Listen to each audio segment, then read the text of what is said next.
Hello guys, तो कैसे हैं आप लोग। उम्मीद है अच्छे ही होंगे। तो चलिए बिना टाइम को वेस्ट किए चलते अपनी वीडियो की तरफ। वीडियो स्टार्ट करने से पहले एक बात बताना चाहूँगा, यदि आप चैनल पर नए हैं तो चैनल को सब्सक्राइब कर लीजिए और इस वीडियो को लाइक एंड शेयर करिए, ओके, ताकि दूर दूर तक लोगों को पता चले कि एक चैनल है जिसपे क्लास 10th लेवल के इंग्लिश में क्या, इंग्लिश ग्रामर, ट्रांसलेशन, जो भी चीज़ है, बस मैं क्या पढ़ाऊँगा तो ग्रामर पोर्शन पढ़ाऊँगा, बुक नहीं पढ़ाऊंगा। ठीक है, तो इंग्लिश में ये आपको मिलेगा, हर एक चीज़ मिलेगा क्लास 10th के लेवल पर। उसके बाद से साइंस में आपको केवल फिजिक्स केमिस्ट्री पढ़ाऊंगा और मैथमेटिक्स। ठीक है, बायोलॉजी मैं नहीं पढ़ाऊँगा, यदि टाइम मिलेगा तो पढ़ाऊंगा, अन्यथा नहीं। आगे देखिए, हम इसमें पढ़ के आ रहे हैं एक्सक्लेमेटरी सेंटेंस, आश्चर्यबोधक वाक्य। ठीक है, तो अब देखिए, आश्चर्यबोधक वाक्य कहते किसे, एक्सक्लेमेटरी सेंटेंस होता क्या है, कैसे जानेंगे, ध्यान दीजिएगा। जिस वाक्य से कोई आश्चर्य, यानी कोई भी वाक्य है जिससे कोई आश्चर्य का बोध हो, हर्ष का बोध हो, हर्ष यानी खुशी का बोध हो, शोक का बोध हो, शोक का मतलब दुख, भय यानी डर, करुणा, दया, घृणा यानी किसी से नफरत, किसी भी चीज़ से नफरत की बात हो, आदि का भाव प्रकट होता है, उसे एक्सक्लेमेटरी सेंटेंस कहते हैं। समझ रहे हैं।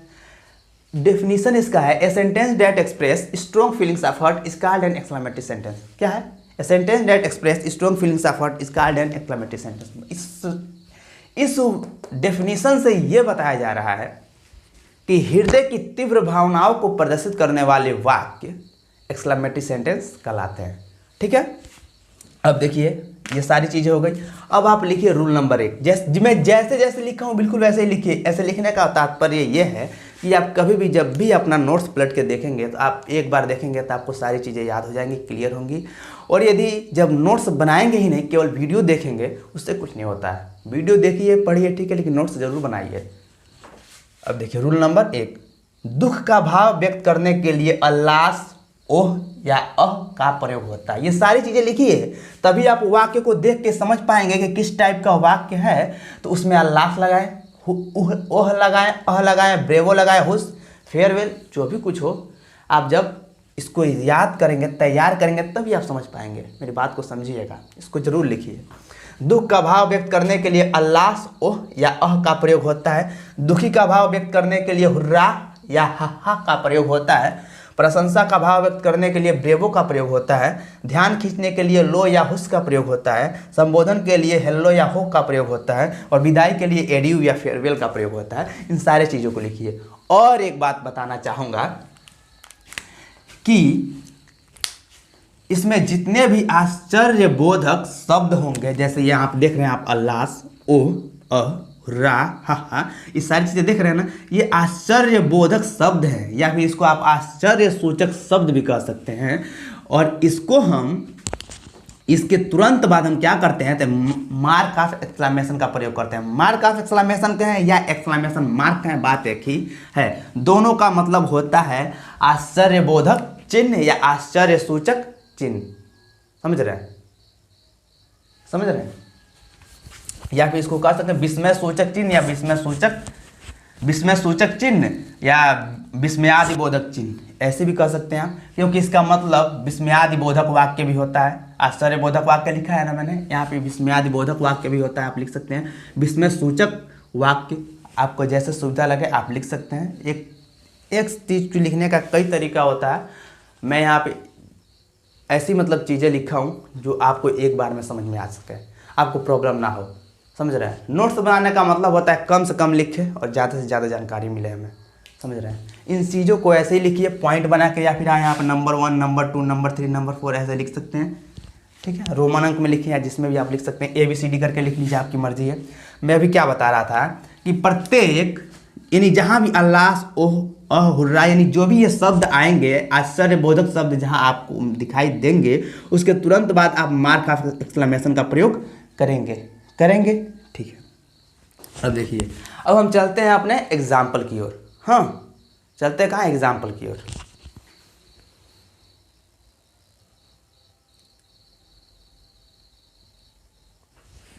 एग्जाम्पल हमारा देखिए, जैसे मैं यहाँ पे लिखा हूँ एग्जाम्पल में, अरे वाह हम मैच जीत गए।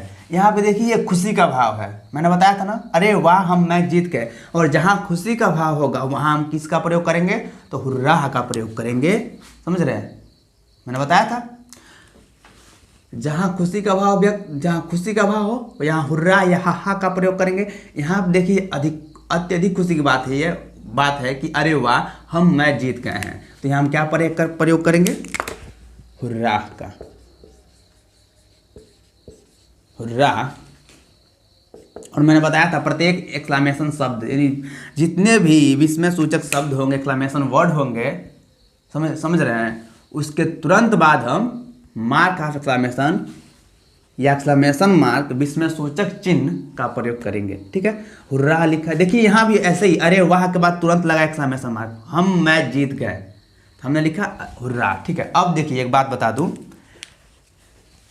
इसमें है अरे वाह, तो हमने लिखा हुर्रा, उसका यहाँ पे लिख दिया। ठीक है, अब ध्यान दीजिएगा, मैं सारे सेंटेंस को लिख रहा हूँ एक तरीके से आपको बता रहा हूँ। यहाँ पे देखिए एक हाय लिखा है, हाय का होता है अल्लास, मैंने बताया था दुखी का भाव जहाँ व्यक्त करेंगे वहाँ अल्लास का प्रयोग करेंगे, तो यहाँ अल्लास का प्रयोग कर दिए। यहाँ देखिए शाबाश, यानी हम किसके लिए बता रहे हैं, किसी की प्रशंसा कर रहे हैं, शाबाश, तो वहाँ पर हम क्या प्रयोग करते हैं, तो ब्रेवो का, ब्रेवो। यहाँ देखिए अलविदा, अलविदा के लिए यानी अलविदा मैंने बताया था आपसे कि विदाई के लिए जब मान लीजिए कोई दोस्त अपने दोस्त से अलग हो रहा है तो उससे अलविदा कहेगा, तो अलविदा के लिए एडिव या फेयरवेल का प्रयोग करते हैं, यहाँ हम एडिव का प्रयोग करेंगे। ओके,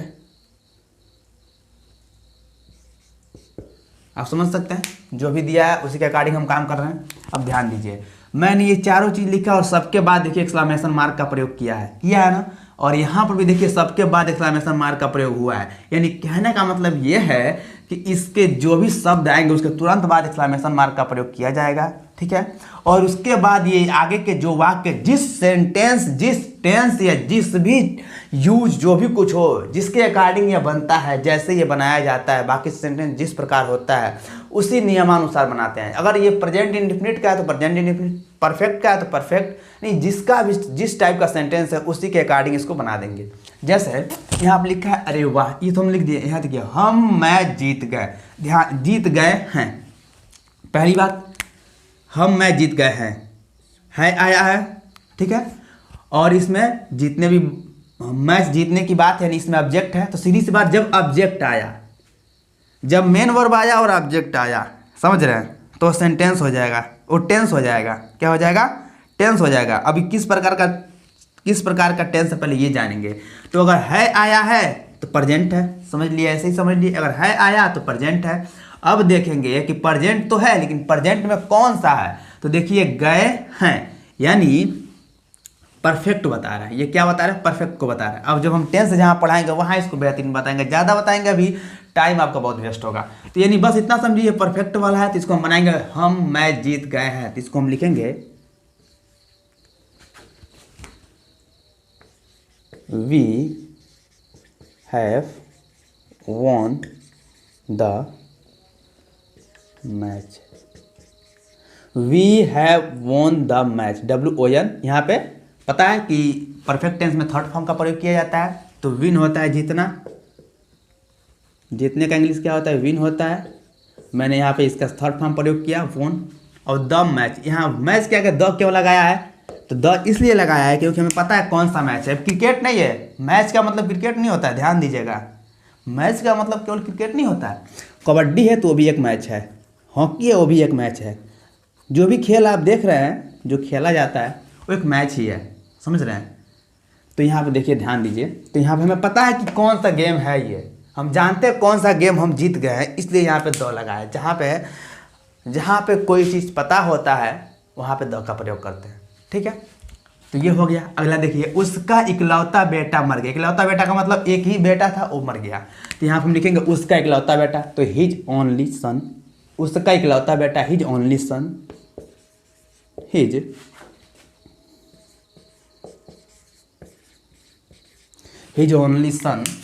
ओनली सन, अब मर गया। देखिए ध्यान दीजिए, इसमें बस क्या है कि मर और गया, तो मरना का इंग्लिश तो हो जाएगा डाई, अभी बस इतना समझिए डाई होता है।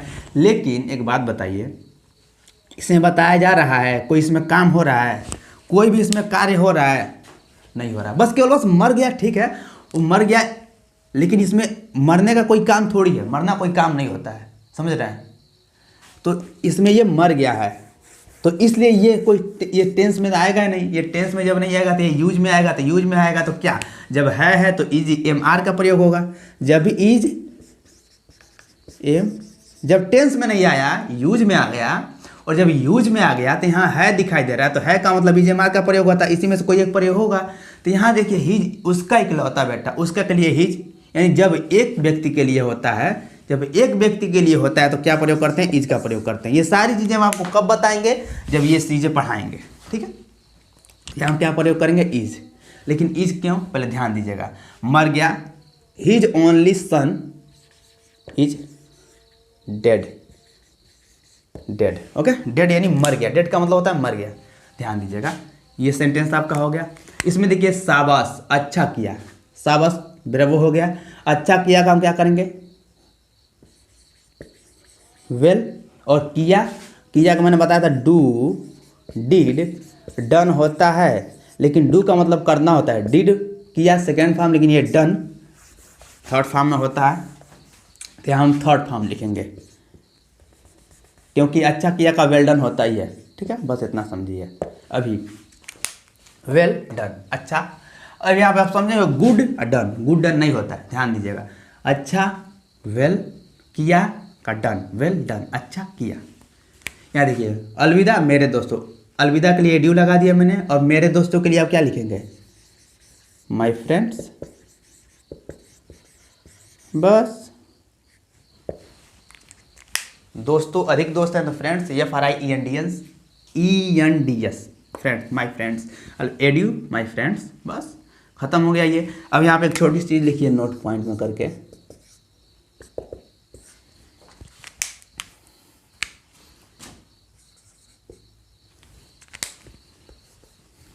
लिखिए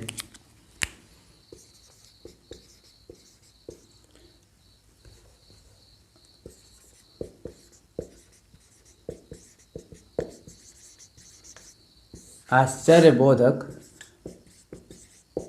शब्दों के बाद, मैं बता दिया हूँ फिर भी लिख रहा हूँ, एक्सक्लेमेशन, एक्सक्लेमेशन मार्क का प्रयोग किया जाता है। एक्सक्लेमेशन मार्क समझ लें, एक्सक्लेमेशन मार्क।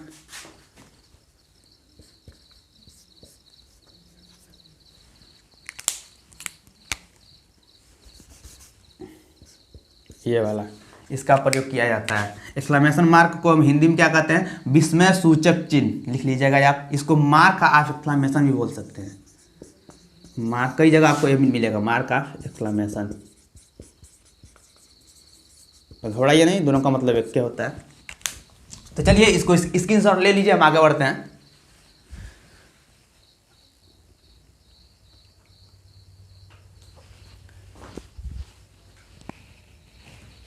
अगला रूल हमारा है रूल नंबर 2, कितना, कितनी, कितने, कैसा, कैसी, कैसे। समझ रहे हैं, कितना, कितनी, कितने, कैसा, कैसी, कैसे के लिए व्हाट या हाउ का प्रयोग किया जाता है, ठीक है। लेकिन कब व्हाट का प्रयोग करेंगे, कब हाउ का प्रयोग करेंगे और कैसे करेंगे, ये बात अभी मैं तुरंत बता रहा हूँ, ठीक है। पहले तो ये समझिए कि दूसरा रूल हमारा क्या है, व्हाट या हाउ। आपको कई सेंटेंस में दिखाई दिया होगा, what a beautiful flower, how beautiful flowers it is, इस टाइप का दिखाई दिया होगा। ये सारी चीज़ें मैं आपको बता रहा हूँ। सेंटेंस बिल्कुल सब सेंटेंस है, सब कैसे बनेगा ये बिल्कुल आसान तरीके से मैं आपको बता रहा हूँ। पहले आप इतना जानिए कि इसमें हम ये रूल सीख रहे हैं। अब देखिए, जैसे मैं यहाँ पे अब एग्जाम्पल ले लूँ। एग्जाम्पल लेने से पहले एक बात बताना चाहूँगा। यहाँ पे 2 चीज़ें लिखिए, लिखिए यहाँ पे वाट, AN, वाट, इस वाले से लिखते हैं, वाट, AN,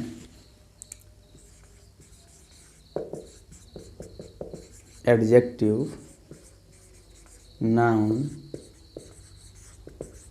subject, adjective noun subject, और लास्ट में वर्ब, ठीक है।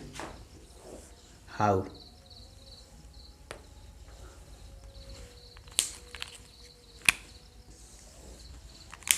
और यहाँ देखिए how,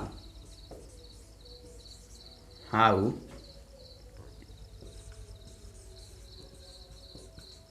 adjective, noun, subject, verb. यहाँ मैं क्या बताना चाहता हूँ, कुछ ध्यान से देखिए।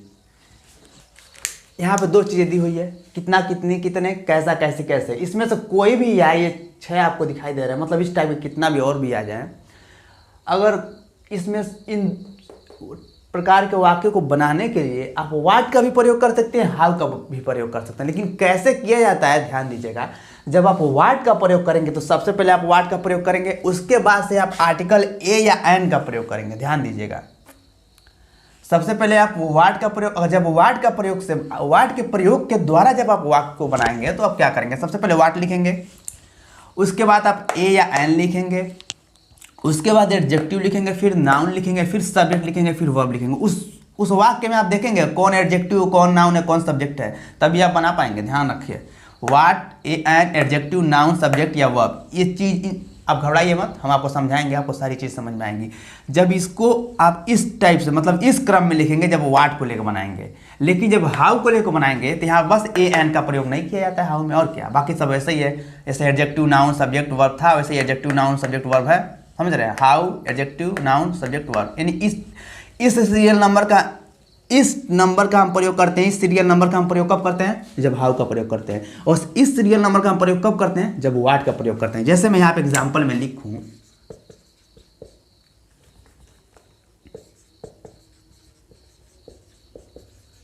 जैसे मैं यहाँ पे एग्जांपल में लिखूं,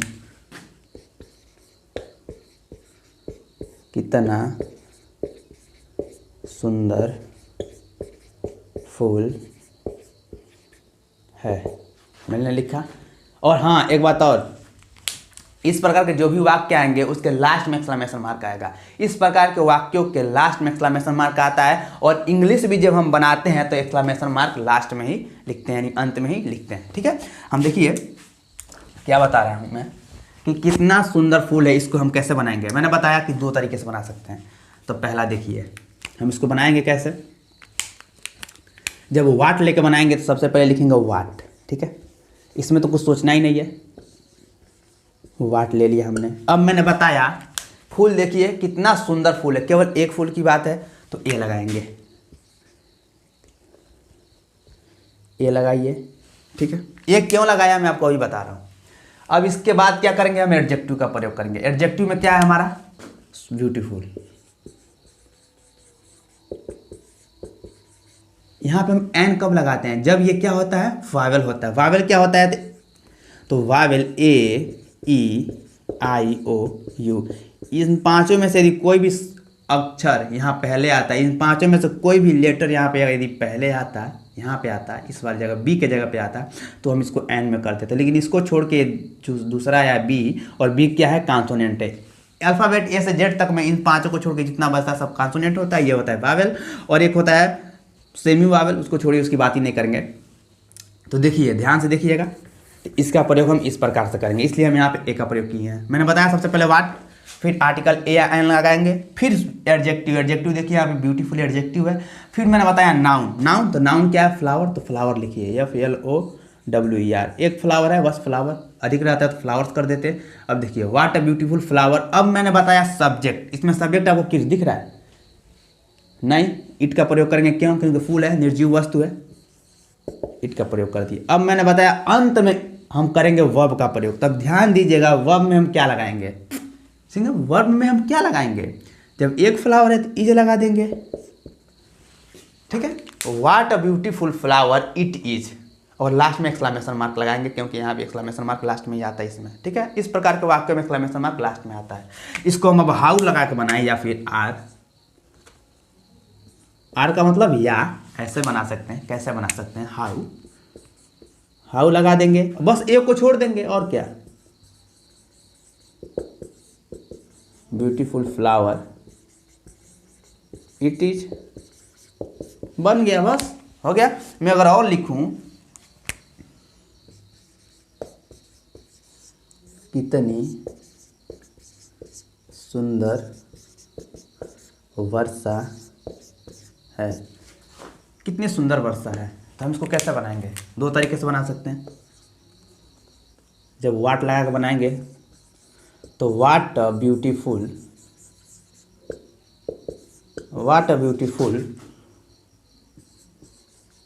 रैन। यहाँ पे रैन क्या है? रैन ही नाउन है यहाँ पे। What a beautiful rain it is, या फिर हाउ ब्यूटीफुल